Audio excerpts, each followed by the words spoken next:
Haiti Biz News Show, Monday to Friday, bringing you news that's going to keep you informed, engaged, and reacting in the most optimal way for your business investment and entrepreneurial activity. Today is the 28th of June. Let's talk about it. And of course, I asked you guys, could I keep it close? Y'all responded, yeah, you can keep it close, Chris. So we're going to keep it close up so I can just talk more direct, more connected with the people who are tuning in every day, Monday through Friday, to catch news that's impactful, that matters, right? And we have one today. The International Finance Corporation. It's a corporation that is, it's a company that is a part of the World Bank Group, one of five entities that make up the thing that is the World Bank.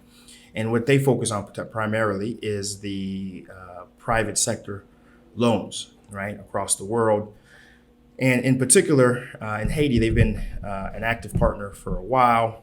Recently, they just announced something that really is important news, really is big news for someone you've been watching. What we all know is important, the agricultural sector of Haiti. And what we additionally know is important is supporting the SMEs, the middle level businesses that are in that domain, and also the small farmer, at the microfinance level. They've announced a program. They've announced a initiative that they're looking to put in terms of equity investments and underwriting up to $2.5 million to agricultural businesses within Haiti. And that's a big deal, right? Because there's estimated a $2.5 billion gap in in the economy as a whole, and particularly in the sector that's as much as 22% of the GDP and 40% of the population depends on the domestic agricultural sector. Right, as much as we import so much, there's still a very large swath that depends on what we can produce locally. So being able to support and provide the necessary funding and financing is a very critical, important part of what's going to take Haiti to that next level. They've partnered with Seejeanty, which is a subsidiary of Seejeanty Bank that has handled microfinancing in the past. And a big part of what they'll be doing, at least in the initial rollout, is going to be a small loan guarantee program, which is going to allow Seejeanty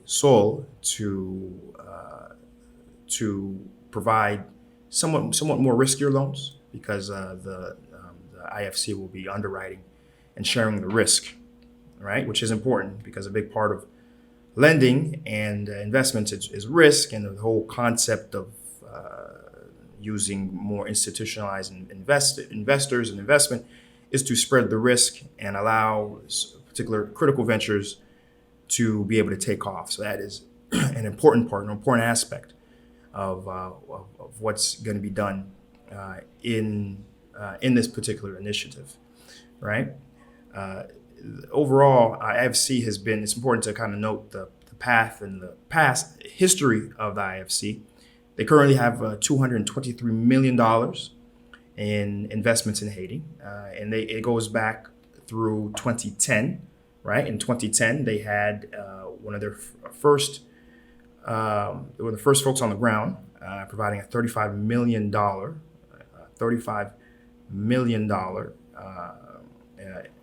package to provide businesses on the ground, SMEs on the ground, to be able to rebuild and get back on their feet. And shortly after, they were very instrumental in the Viatel deal that brought in Natcom, right? Natcom, folks know, is the largest telecom provider in the country. Depending how you feel about them, you may have them in the same light of Comcast, right? In terms of their service, it depends where you're at. I've had an episode on this before on Seejeanty. Ultimately, the level of service you get from any provider in Haiti is all dependent upon where you are, right? So they were a major part of that deal and contributed $100 million to helping close that deal between Vietnam and Haiti, and that brought about Natcom. The other deal they've had a big hand in was the Oasis what we call in here in Haiti the Oasis Hotel, which it took me a while actually to even know. Oh, c'est à côté Oasis là. No, viens à côté Oasis là. It's next to the Oasis. No, it's so the World Oasis Hotel, which is a very large hotel within Petronville. They provided $7.5 million to help facilitate and finish construction of that hotel, which then opened in 2012. A following deal they had a big hand of was Dlo Haiti. Dlo Haiti is a private company with a very social mission to provide water to areas that a camionette, a truck has difficulty getting to, right? And they estimate, a goal of 5 to 8% of the population of using Dlo Haiti, and what they provide is solar paneled wells, right? Wells that are solar paneled, and also distribution and water purification systems to areas again that just have very big needs for water and yet limited access. They provided them. IFC provided Dlo Haiti a $800,000 injection back in 2013, and since Dlo Haiti is still today in 2019, they're still very much a part of those communities that they put in. In the initial round, they had put 300,000 kiosks is what they call them. These solar panel wells, 300,000 kiosks within these communities, and they expanded, and they're nearly doubling as of about 2015, per their last estimates that I was able to find. Right, and again, IFC had a very big part of that. Additionally, they made some pretty important investments within the garment industry. Right, the textile industry is a major employer within the Haitian economy and a major exporter on top of that. And in 2015, they made 2 major investments, one being to Wabis Haitian, which is a textile firm located in Port-au-Prince, and another to Codivi Group, which is in Wanamet. Right, the first one was $4 million, and the second was $10 million. Right, and that was in 2015. 2017, they followed up with another major investment in Port-au-Prince, in the Port-au-Prince garment factory, Hanse Haiti SA, for $2 million. An estimated job creation count of 7,600 estimated new jobs because of these new investments and how these companies were able to grow and invest and recapitalize off these investments. So again, very big, very major investments, all because of the IFC putting real money behind real SMEs, real businesses that are providing jobs, right? It goes without saying we do have to talk about a controversial investment, which is almost right after the earthquake in February. They inked a deal with Eurasian mineral company for $3.5 million to help that company with mineral exploration in the northern part of Haiti. There's a northern part of Haiti which is dubbed the Haiti's Massif du Nord. It's a metallurgical belt with a lot of different minerals that have been reported. Most popularly gold, right? But also a very special type of uranium that really isn't found almost anywhere on the planet except some parts of Mexico. And it's rumored that it was an asteroid, one of the asteroid that killed the dinosaurs. It's rumored that that specific site is in the Gulf of Mexico, and that asteroid brought in these, very rare radioactive minerals, which, again, a lot of folks, from the folks who were more on the right side of conspiracy theories to the more left side, more pragmatic, and who say that this is something that hasn't been developed much yet, but needs to be protected, especially if the history of mining interests in other parts of the world, including Africa, is an indication. Generally, very few people win during these sort of mineral harvesting using and using labor practices that usually isn't in the best interest of the population as a whole, who are just profit seeking, right? Again, I'm not here to substantiate or refute or be pro for any of those rumors, but $3.5 million investment to a company that right after an earthquake is a little suspicious, right, to say the least. And I'll leave that to you guys to look into and deep dive, and you can tell me your perspective on that. Again, the name of the company was Euro Asian, right? And IFC had provided quite a bit of a boost. But most recently, Eurasian, they sold a stake of their company to another mineral, the stake of their Haiti venture company for about $4.8 million, right, in 2015. And that's really the last we've really heard of what they've been doing in Haiti, right? So take it for what it is. That's something we did have to mention, right?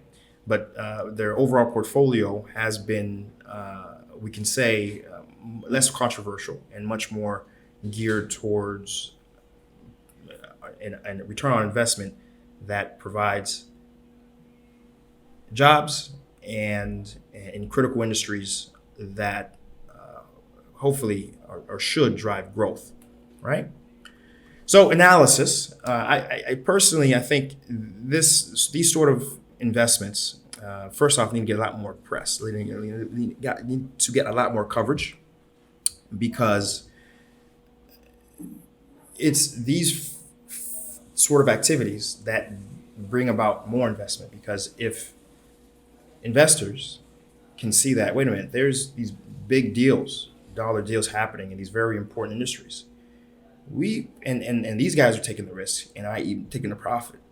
Maybe we can try. Maybe we can give it a shot. Maybe let's take the dive and jump, whatever the reputational issues are.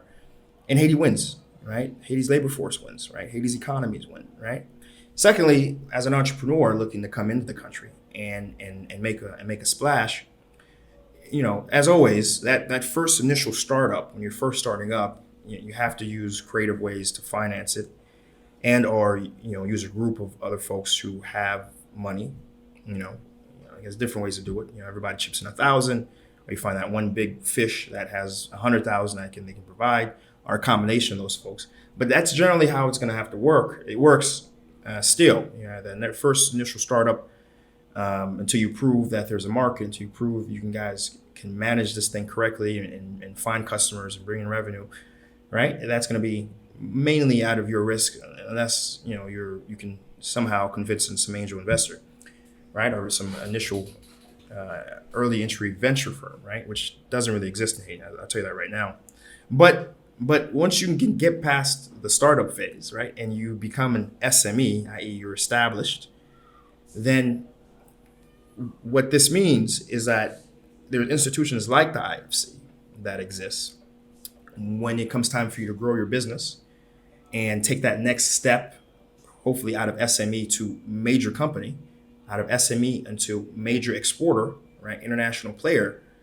These guys are potentially there to help make that transition, right? So you do have, because right now, even that doesn't really exist too much in Haiti. We don't really have an SME support ecosystem, despite the fact that they support 80% of employment, right? And secondly, the second big thing is to understand and appreciate that there is this massive need and necessity for investing in agriculture in the country, right? I mean, them getting into that sector is important, and it's critical, right? But but when you know that there's only 28% of farmers have bank accounts, right? When you know 19% of Haitian farmers have access to agricultural credit, right? That's a market inefficiency that we need entrepreneurs. We need entrepreneurs who are watching this to say, you know what? Let me step in, right? Let me network. Let me brainstorm on ways to improve the situation, right? And so stories like this with IFC, it's certainly, I hope, adds a degree of inspiration and a degree of, well, maybe we can try, right? As they're the first mover, because there's still so much opportunity here in Haiti, so much necessity in Haiti for anything and everything under the sun. I do hope this can bring about more. And if you're an entrepreneur looking, do make sure you include in how you're moving forward, how to and when to engage institutions like this to grow, leverage, and increase your capacity to win. Right? Anyways, love to hear your take. Is IFC, which is connected to the World Bank, are they good guys? Are they really here for the best interest of Haiti? I don't know. A lot of people think differently, right? So I'd like to hear your take. I'd like to hear your opinion on that, right? And of course, we're here Monday through Friday, bringing you news like this. So if you like what's going on, make sure you hit that subscribe button, hit that notification, right? And share it. Got to share it. Got to like it, of course, right?